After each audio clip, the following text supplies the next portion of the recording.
મને જોઈ, મને સાંભળી, તરત એવું થયું કે આ માતાજી પાસે જવું જ છે સાચી વાત છે. અને આ માતાજી મારું દુઃખ મટાડશે. હા માં. જો આવો ભાવ લઈને આવો અને તમારી ખોડિયાના ભલામણ ના કરું તો મારું નામ મેલડી નહીં. વાહ માડી માં.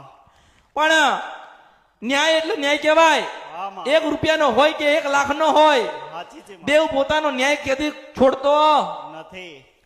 તે આજે હજુય કદાચ 80% દુઃખ મારી અમૃતની મેરડીઓ પર કહેવા ઉપર કદાચ ખોડિયાલે મટાડ્યું હશે, હા માં. તોય 20% દુઃખ ઊભું ના ઊભું હોય. 100% જો ખોડિયાલ મટાડી દે, હા માં. સારું કઈ થઈ જાય હા માં. તો દેવની કદર રહેતી નથી. ન્યાય એટલે ન્યાય કહેવાય, માતા એટલે માતા કહેવાય.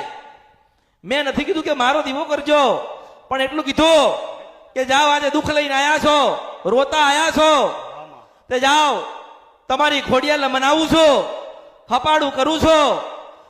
જાઓ ભાઈ બે ના મટી જાય, ખોટા વિચાર ને ખોટા સપના ના આવા, હા માં. કોઈ વસ્તુ દેખાડો ના દે, હા માં. મરી જવાનો વિચાર ના આવા, તો બેટા રાજાપુરાની ખોડિયાલનો વ્યવહાર કરવા મારી પાસે ન્યાય કરાવવા આવજો.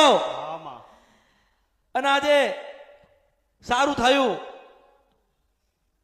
થયું, જીવન પરિવર્તન થયું. હા માં. એટલે આજે ખોડિયાલનો વ્યવહાર સાંભળવા આવ્યા છો, હા માં. ખોડિયાલને સાંભળવા આવ્યા છો, તો બેટા ખોડિયાલના ભક્તિ તો જોઈશે ને. હા માં. ખોડિયાલના બેટા દીવો તો જોઈએ ને. હા માં. તમે રામાપીરની ભક્તિ કરો છો હા માં. તે કરજો, હા. 1 નહીં 10 દીવા કરજો. આ બધા કરે જ છે, કોકે ઘરમાં કર્યા ને કોકે ઘરની બહાર કર્યા, પણ દરેકને કહું છું કે સાચો દીવાની ઓળખ કરવી હોય ને તો અમૃતની મેરડીની પાસે આવવું પડશે. હા માં. સૌના દીવામાં મને ગોતવા ના આવના કળિયુગનો દરેક માણસ તો મારું નામ